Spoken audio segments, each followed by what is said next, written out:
In this video, I want to do the entire no calculator portion of the SAT for the math section. And yeah, let's go ahead and get started. So number one, if xy satisfies the given system of equations, what is the value of y? Okay, so basically all it wants to know is the value of y. And when we have two unknowns, we need two equations, which is what we have. So we can solve this. So if it wants to know the value of y, what I'm going to do is I'm just going to plug y equals x plus 2 into the second equation for y. Okay, so then we get 2x plus 4 times y, which is x plus 2, and then that equals 8. Okay, so simple enough. I'm going to distribute the 4, so we get 2x plus 4x plus 8 equals 8. If you add this 2x and 4x and subtract 8 to both sides, then we get 6x equals 0. Okay, so that just means that x is equal to 0. Okay, so now that we know x is equal to 0, we can plug it right back into the first equation we had. Okay, so y is equal to x plus 2. If x is 0, then y equals 0 plus 2, which is just 2. So the answer is A. Okay, so that's number one. Okay, now let's move on to number 2. Okay, so it says, which of the following expressions is equivalent to the expression above? So it just looks like we're going to have to simplify this equation up here. So the first thing I'm going to do is I notice that there's a minus sign right here, right? And there's also a parenthesis. So what we have to do is we have to distribute this minus sign to each of these terms. So that's the first thing I'm going to do. So first I'm going to copy this down. So 4x cubed minus 5x squared plus 3. And then I'm going to distribute this minus sign to each of these terms. So then we have minus 6x to the third minus 2x squared, and we already have a minus sign, so this is just plus x. Okay, so now all we have to do is add up like terms. So we have 4x cubed, and then we have a minus 6x cubed, so that's minus 2x cubed, so we got rid of these. And then we have a minus 5x squared and a minus 2x squared, so that's just minus 7x squared. Okay, so we got rid of those. And then we have a plus 3 and a plus x. Those aren't like terms, so we could just add those separately. Okay, and that answer is B. That was a really bad circle. Hold on, let me try again. And that answer was B. Okay, fair enough. So that's number 2. So now let's move on to number 3. So it says, which of the following is a solution to the given equation? And it gives us some values. So there's two ways I could do this. One, I can brute force, multiply everything out and get a nice little equation, have to maybe do some factoring. But to be honest, to the extent of this, I think we're going to be easier just doing guess and check. So what I'm going to do to save time is just start by plugging in 1 to this equation and see if it makes sense. So I'm going to plug in 1 for all the x's I see. So I get 1 plus 2, 1 plus times 1 plus 3 equals 1 minus 2 times 1 minus 3 plus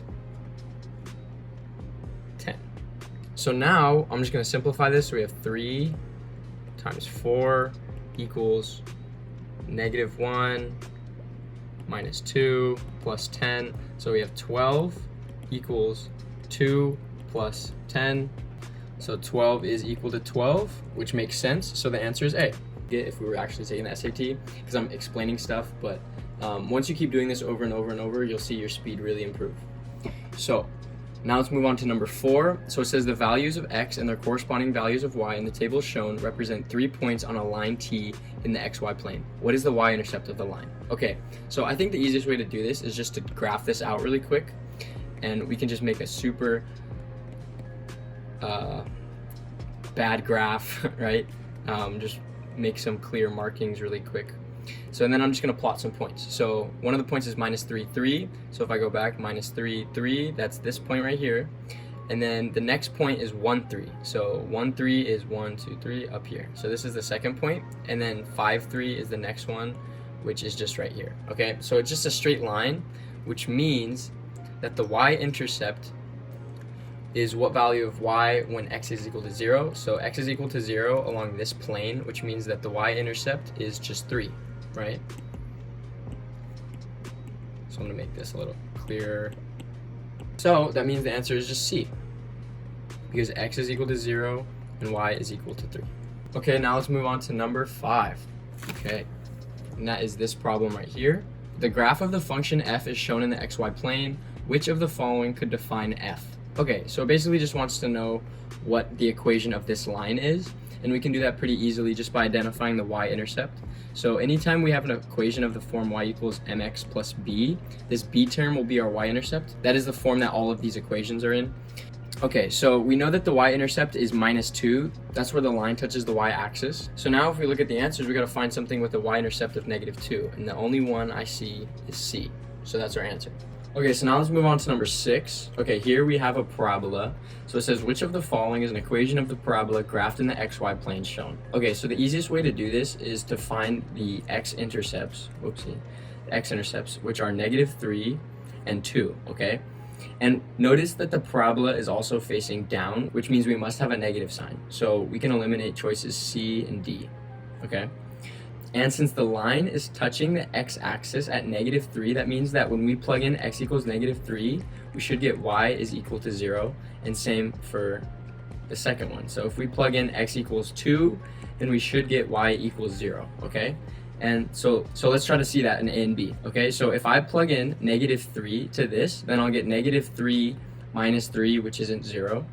And if I plug it into B, if I plug -3 into B, -3 plus 3 is 0, okay? And let's check it for x. So if I plug in x equals 2 into B, I get 2 minus 2, which is 0. That means our answer is B. Okay, so now let's move on to number 7. So if we look at it, I see geometry problem, cool. So this one says, in the figure above, lines J, K, and L intersect as shown. Which of the following must be equal to y? Okay, so this is just a geometry and angles problem. So it wants to know the measure of this, which is y, and I'm gonna make some relations here. So this angle, x, and this angle are the same because they're vertical angles. And we can say the same thing over here. So this is also x, which means that this angle right here is y, okay? And it wants it in terms of x, which is great. So we know that in a triangle, every single angle inside the triangle must add up to 180 degrees, okay? That means that x plus y has to equal 180 degrees, okay? That's just one of the properties of a triangle. I would advise you to remember that for the test. So if we just rearrange this equation, it wants to know y, so if we just subtract 2x from both sides, we get y is equal to 180 minus 2x, okay? And that answer is C. Okay, so now let's move on to number 8, and we have a bunch of graphs. Okay, so it says, which of the following is the graph in the xy plane of the given equation? So I would really recommend you guys kind of just get familiar with equations like these and see what they would look like. So on the test, you kind of get a better idea. So I'm gonna assume that we know nothing about what it would look like. So all we're gonna do is just plug in points and see what we get, okay? So I'm gonna choose -2, 0, and 2, and just plug it right into the equation and see what we get. Okay, so if I plug in -2, then I get 4 times 2 to the -2, which is just 4 times 1 over 2 squared, which is just 1. Okay, so now I'm gonna plug in 0. So if I plug in 0, I get 4 times 2 to the 0, which is just 4 times 1, which is just 4. And finally, if I plug in 2, then I get 4 times 2 squared, which is equal to 4 times 4, which is 16. Okay, so just by knowing this, I know that the bigger x values we choose, the more the graph will increase, right? And so that means that A and B we can cross out, okay? So now that we know that the function is always increasing from the left to right, we can narrow it down between these two, okay? So I chose 2, and we got a value of 16, okay? And as you can see in C, when you plug in 2, it has a value a little bit above 25, okay? So now we can eliminate C, and our answer is D. Okay, so let's move on to number 9. So we have a word problem now, yay. So it says, the equation above estimates the global data traffic D in terabytes for the year that is T years after 2010. I know that's gonna be important, so I'm just gonna underline it. What is the best interpretation of the number 5,640 in this context, okay? So it's asking us to know, it wants to know why is 5,640 there and why is it significant, okay? So in an equation like this, it's really important to understand what it is. So it says that it's estimates the global data traffic D. So with that being said, I'm gonna try to just plug in T equals 0 and see if I understand what this means. So if I plug in T equals 0 and the equation is T years after 2010, if T is 0, then the year must be 2010, okay? So if I plug in T is equal to 0 into this equation, then I get D is equal to 5,640 times 1.9 to the 0. And 1.9 to the 0 is just 1. So then we get D is equal to 5,640, okay? So since it estimates the global data traffic D in terabytes, and I plugged in T equals 0, that means that it's the estimate of the global data traffic in the year 2010. Because it's T equals 0, it's still 2010, that's the number I get. So if we look through, the answer is D, the estimated data traffic in terabytes in 2010, because I plugged in T equals 0, and we got that number was 5,640. Okay, so now let's move on to number 10. So let me just straighten up the camera. In the given equation, k is a constant. If the equation has exactly one solution, which of the following cannot be a value of k? Okay, so the first thing I'm going to do is try to make this equation a little simpler. What I'm going to do is subtract 7 from both sides. So then I get 6w plus 7 is equal to kw. Okay, I'm going to try to get all the variables on one side. So if I subtract 6w from both sides, then I get 7 is equal to kw minus 6w. And I see both of these terms have a w, so what I'm going to do is factor out a w. So we have w times k minus 6, okay? So now that I'm looking at this, we can't really simplify this anymore. So now I'm just going to plug each of these answers in for k and see which one doesn't make sense or which one makes the equation wrong. So I'm going to start with 1. So if I plug in 1, here, let me change color to make this a little easier. 7 equals w times 1 minus 6. 7 equals w minus 5. That makes sense to me. W can be a value. Okay, so it's not 1. So now let's plug in 6. So if I plug in 6, I get 7 equals w times 6 minus 6. Okay, so now we get 7 equals w times 0. And well, wait a minute. We basically have 7 is equal to 0 because anything times 0 is just 0. And this doesn't make any sense at all, which means that when k is equal to 6, this equation is invalid. So that means that our answer is B. Okay, so now let's move on to number 11, and we have that up here. It says, if u minus 3 equals 6 over t minus 2, what is t in terms of u? So basically all it's asking us to do is rearrange the equation so we have t by itself. So I'm just going to do that. So I think the easiest way to do this is to use cross multiplication. So I'm going to rewrite u minus 3 as u minus 3 over 1, and then use cross multiplication. So we get 6 equals u minus 3 times t minus 2. Okay, and I want t by itself, right? So I'm going to divide the whole thing by u minus 3.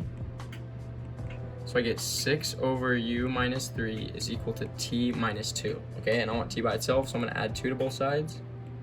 So then we get t is equal to 2 plus 6 over u minus 3, okay? So I don't see this in any of the answers, so that means that we have to combine this into one fraction. So how do we add these two up, right? We can add up fractions really easily when both of them have the same denominator. So what I'm going to do is I'm going to rewrite this equation as t equals 2 times u minus 3 over u minus 3 plus 6 over u minus 3. Okay, the reason why I wrote it like that is so we can add these fractions together.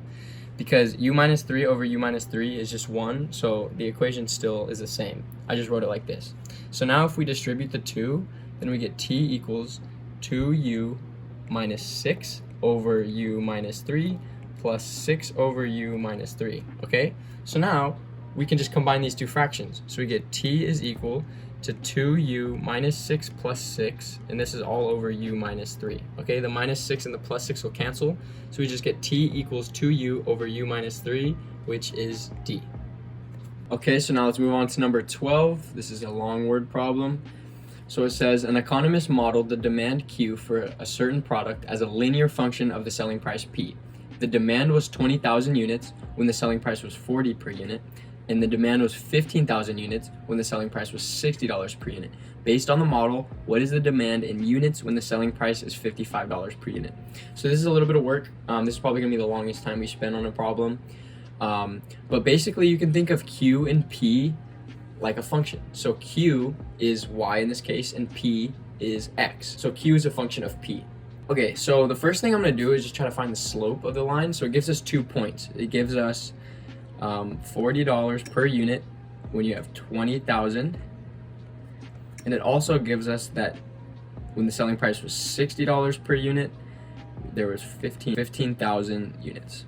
Okay, so now we have 2 points. So now what we could do is we can find the slope. So if I do 20,000 minus 15,000 over 40 minus 60, then we get 5,000 over minus 20, and this can simplify to 500 minus 500 over 2, which is minus 250. Okay, so just to put minus 250 into context, okay, so we're used to this idea of slope. So this minus 250 is basically every time we go $1 up in price, the demand will go down by minus 250 units. Okay, so if we know what the demand is at $60 per unit, and we want to know the demand when it's $55 per unit, what we have to do is just multiply the difference between these two numbers by the slope. Okay, so 60 minus 55 is just 5.